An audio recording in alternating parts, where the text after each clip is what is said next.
नमस्कार साथियों, कैसे हो आप सब। आशा करता हूं, उम्मीद करता हूं आप सब ठीक होंगे।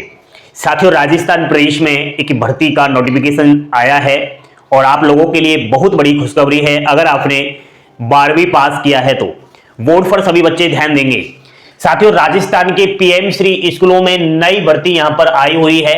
ये भर्ती एनटीटी टीचर संविदा पर रहेगी और बाल वाटिका संविदा पर रहेगी।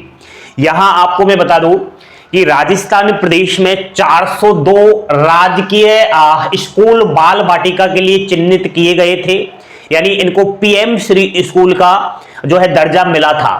इन स्कूलों में नन्हे नन्हे बच्चों की देखभाल और उनकी पढ़ाई को लेकर के बात सामने आई। जो आंगनवाड़ी केंद्र थे उनको कहीं ना कहीं इन पीएम श्री स्कूलों में क्रमोन्नत किया गया। आंगनवाड़ी केंद्रों में जो नन्हे नन्हे बाल बच्चियां आए पढ़ने या जो भी पोषाहार लेने, उनको पढ़ाई और उनकी देखभाल सब कुछ इन पीएम श्री स्कूलों में की जानी है। साथियों, यहां पर क्या हुआ कि राजस्थान सरकार के द्वारा 402 पीएम श्री स्कूल तो चिन्हित कर दिए गए, लेकिन यहां पर यह मामला सामने आ रहा है अब तक कि यहां पर बच्चे नहीं है। और बच्चे नहीं होने का सबसे बड़ा कारण यह है कि इन स्कूलों में अभी कोई भी शिक्षक नहीं है क्लासों को लेने के लिए। अब बताओ, जब स्कूलों में शिक्षक ही नहीं होंगे तो बच्चे कहां से आएंगे? ये एक सबसे बड़ी परेशानी सामने आई। तो इसको देखते हुए यहां पर यह सोचा गया है कि क्यों ना इन पीएम श्री स्कूलों में संविदा बेस पर भर्ती की जाए कुछ समय के लिए। परमानेंट तो फिर हो जाएगी, लेकिन पहले बच्चों को तो पढ़ाया जाए। तो आपको मैं बता दूं कि राज्य और केंद्र स्कूल योजना दोनों की एक साथ हुई और केंद्रीय विद्यालय में नियमित 4 घंटे क्लास चालू है, लेकिन राज्यों में ऐसी नहीं हुआ। और मैं समझता हूं अगर किसी का एनटीटी टीचर, पूर्व प्राथमिक टीचर, नर्सरी टीचर के पद पर इन पीएम श्री स्कूलों में नंबर आ जाता है तो देखो भाई, आपकी सैलरी तो 10,000 से 15,000 रहेगी। सैलरी इसमें ज्यादा नहीं है क्योंकि एक संविदा बेस पर है, लेकिन एक बेरोजगार के लिए इतनी सैलरी बहुत होती है। सरकारी स्कूल में पढ़ाने जाओगे तो आस पड़ोसी भी सोचेंगे कि वास्तव में इसका बच्चा और बच्ची तो सरकारी टीचर बन चुका है।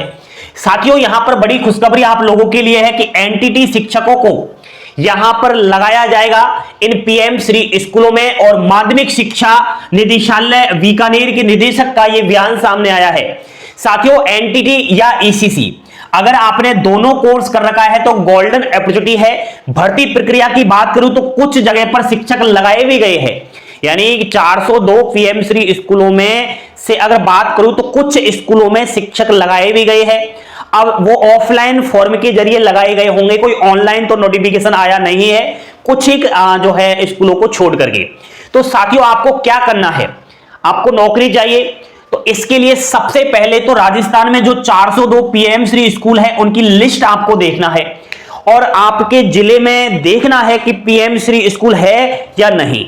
अगर मान लिया जाए कोई पीएम श्री स्कूल आपके जिले में है, आपके आसपास में है, तो आपको तुरंत स्कूल में जाकर संपर्क करना है और वहां के प्रधानाध्यापक जी से बात करना है कि मुझे यहां पर जो है पीएम श्री स्कूल का मिला है कि ये पीएम श्री स्कूल है, यहां पर मैं छोटे बच्चों को पढ़ाना चाहता हूं, मैंने ईसीसी या एनटीटी कोर्स कर रखा है। तो वो अपने आप आपको सारी प्रक्रियाएं बता देंगे, ऑफलाइन फॉर्म भरवाते हैं या ऑनलाइन भराते हैं, जैसे भी।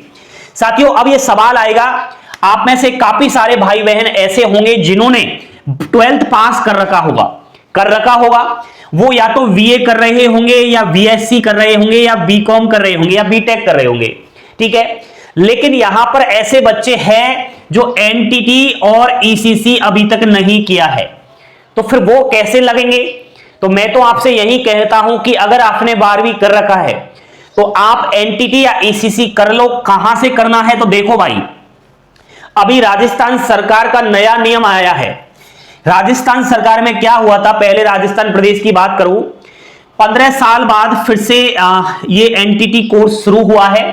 और 2015 से पहले आपको बता दूं, राजस्थान प्रदेश में जब 3rd ग्रेड टीचर की भर्ती आती थी उस समय एनटीटी को मान्यता दी जाती थी, यानी एनटीटी लाइए और 3rd ग्रेड टीचर का फॉर्म अप्लाई करें। अब तो वीएसटीसी और बीएड हो गया है, तो वो बंद हो चुका था। लेकिन फिर से सरकार ने सोचा है कि ये आंगनवाड़ी केंद्र में जो छोटे छोटे बच्चे आ रहे हैं, इनको आंगनवाड़ी में जो कार्यकर्ता है, सहायिका है, उनसे ये संभले नहीं जा रहे, उनसे पढ़ाई नहीं हो रही, क्योंकि उनको तो एक्स्ट्रा ही काम है पोषाहार वगैरह का। इसलिए इनके लिए टीचर नियुक्त किए जाए, सरकारी अध्यापक नियुक्त किए जाए। तो यहां पर अब क्या हुआ कि राजस्थान की सरकार एनटीटी को फिर से शुरू किया है और एनटीटी का नाम बदल दिया है, डीपीएससी इसका नाम कर दिया है और ये काम जल्द शुरू होगा। एक डाइट में 50 सीटें होंगी। देखो भाई, जिस तरीके से आप बीएसटीसी करते हो ना, सेम आपको उसी तरीके से डीपीएससी करना पड़ेगा। फिर आपको बता दूं, राजस्थान प्रदेश में एनटीटी और डीपीएससी यानी ईसीसी की भी भर्ती आएगी रेगुलर बेसिस पर। जिस तरीके से 3rd grade, 2nd grade, 1st grade teacher की भर्ती आती है, उसी तरह रेगुलर बेस पर एनटीटी और ईसीसी की भर्ती आएगी। लेकिन उसके लिए असमंजस की बात हो चुकी है। जिस दिन ये नोटिफिकेशन आया कि राजस्थान सरकार तो अपने यहां ही डीपीएससी करवा रहा है, तो आपको थोड़ा सब्र रखना पड़ेगा, क्योंकि बाहर से हो सकता है, क्या पता ये प्राइवेट यूनिवर्सिटी की डिग्री मान्य ना करे। ठीक है, क्योंकि 2018 में जब एनटीटी टीचर की भर्ती आई तो बाहरी राज्यों से जो एनटीटी कोर्स की डिग्री लेकर आया, वो कहीं ना कहीं डॉक्यूमेंट वेरिफिकेशन में रिजेक्ट किया गया। तो अगर आपको एनटीटी करना ही है तो देखो भाई, सरकारी यूनिवर्सिटी और मान्यता प्राप्त यूनिवर्सिटी से कर लो। ठीक है, चलेगा, कोई दिक्कत वाली बात नहीं। नेक्स्ट, अभी आप कर लोगे ना एनटीटी या ईसीसी, तो इस प्रकार की भर्ती आ रही है। राजस्थान प्रदेश में पीएमश्री स्कूलों में तो है ही, सैनिक स्कूलों में है, मॉडल स्कूलों में है, और राजस्थान से बाहर सेंट्रल लेवल में बहुत सारी वैकेंसी है। केंद्रीय विद्यालय में हो, मॉडल स्कूलों में हो, विवेकानंद मॉडल स्कूल। ठीक है, तो आपको एनटीटी या ईसीसी कर लेना चाहिए, लेकिन मेरा सजेशन यही है कि मान्यता प्राप्त संस्थान से आपको करना है। तो अगर आप एनटीटी ईसीसी करना चाहते हो तो वीडियो के डिस्क्रिप्शन में एक नंबर में प्रोवाइड करवा रहा हूं, इनसे आप संपर्क कर लेना। ठीक है, जैसे भी है आपके अकॉर्डिंग कर लेना, हमने आपको रास्ता बताया। तो ये जानकारी आप लोगों को अवश्य पसंद आई होंगी। जो सरकारी टीचर बनने का बिल्कुल लक्ष्य रख रहा है, जिसका बिल्कुल ये है कि मैं तो सरकारी टीचर ही बनना चाहता हूं, तो एक तरीके से अभी टीचर की एनटीटी की तो भर्ती नहीं आई रेगुलर बेसिस पर, लेकिन इस तरीके की संविदा पर तो आई है ना। एक्सपीरियंस मिलेगा, बच्चों को पढ़ाने का मौका मिलेगा, और दूसरी बात सैलरी भी आपको मिलेगी। तो ये जानकारी पसंद आई तो लाइक, शेयर, सब्सक्राइब जरूर करें। थैंक यू, धन्यवाद। टेलीग्राम चैनल को ज्वाइन कर लेना, तमाम अपडेट वहां पर उपलब्ध है। धन्यवाद। जय हिंद, जय भारत, जय जय राजस्थान।